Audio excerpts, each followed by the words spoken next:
Susubukan natin yung follow mode ng DJI Neo 2. Oh my God. Sobrang mag-iingat tayo kapag gamit natin ang DJI Neo 2 kahit sobrang ganda na ng AI. Yung mga makikipot na mga daanan, doon siya nahihirapan. Alam niyo na, wag niyo na ako gayahin. Let's give Neo 2 a chance.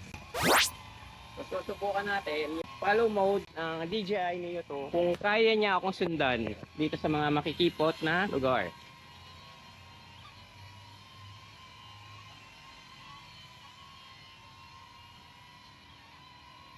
Okay, walang problema kasi medyo maluwag pa yon. Dito mukhang wala pa rin tayong problema. Maluwag. Pero kung subukan natin dito,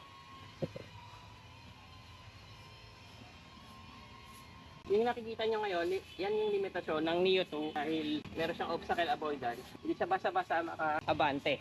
Yung kayang gawin ng Neo 1. Pero subukan natin dito. Napahiya ako kay Neo 2 kasi ang iniisip ko hindi niya kaya gawin yung ayun.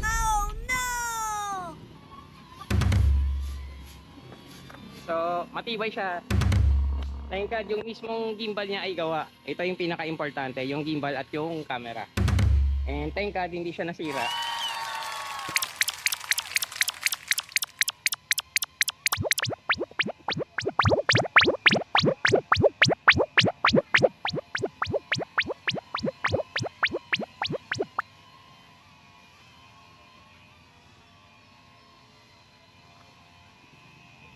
So kapag mga masisikip na obstacle katulad doon, kailangan pa natin i-guide. So hindi siya talaga ideal sa mga ganong kasikip.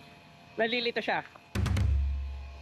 So ito ay extreme na mga situation para subukan kung gaano kaganda ang AI capabilities ng Neo 2. And then tingnan natin yung landing niya. Si Neo 1, matigas ang ulo.